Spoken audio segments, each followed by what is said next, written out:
અઠવાડિયે નેતાઓએ આંસુ સાર્યા। અગ્નિકાંડમાં મંત્રી ભાનુબેન રડ્યા પછી હસ્યા, કહ્યું મારું નામ ખુલશે તો હું જાહેર જીવન છોડી દઈશ।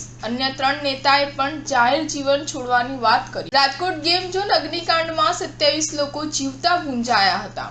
ઘટનાને આજે 1 અઠવાડિયું થયું છે, ત્યારે હવે ભાજપના નેતાઓ 1 અઠવાડિયે ઘટનાને લઈ આંસુ સારી રહ્યા છે। રાજકોટના ભાજપના ધારાસભ્ય અને કેબિનેટ મંત્રી ભાનુબેન બાબરિયા આજે ઘટનાને લઈને મીડિયા સમક્ષ રડી પડ્યા હતા। બાદમાં રડતા રડતા હસ્યા પણ ખર્યા। તેઓએ જણાવ્યું હતું કે ઘટનામાં મારું નામ ખુલશે તો જાહેર જીવન છોડી દઈશ। બીજી તરફ રાજકોટના ભાજપના પૂર્વ ધારાસભ્ય ગોવિંદ પટેલ પણ આજે મીડિયા સમક્ષ આવ્યા છે। તેઓએ જણાવ્યું હતું કે રાજકોટ ટીઆરપી ગેમ ઝોન દુર્ઘટનામાં એસઆઈટી કોઈને છોડશે નહીં। ભ્રષ્ટાચારમાં સંડોવાયેલા લોકો સામે પગલાં લેવામાં આવશે। મારી સામે ગેરરીતિ સાબિત થશે ત્યારે ગોવિંદ પટેલ નહીં હોય। રાજકોટમાં ટીઆરપી ગેમ ઝોનની દુર્ઘટના 1 અઠવાડિયા બાદ ભાજપના રાજકીય નેતાઓ મીડિયા સમક્ષ આવ્યા હતા અને માત્ર એક જ રટણ કર્યું હતું કે જો આ અગ્નિકાંડમાં અમારું નામ ખુલશે તો જાહેર જીવન છોડી દઈશ। જેમાં રાજ્યના કેબિનેટ મંત્રી ભાનુબેન બાબરિયા, પૂર્વ ધારાસભ્ય ગોવિંદ પટેલ, રાજકોટ શહેર ભાજપના પૂર્વ પ્રમુખ કમલેશ મરાણી અને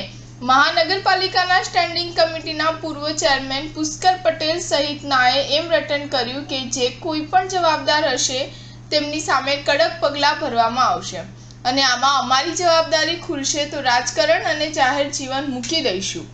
સ્ટાર ન્યૂઝ 7 હંમેશા સચ્ચાઈની સાથે।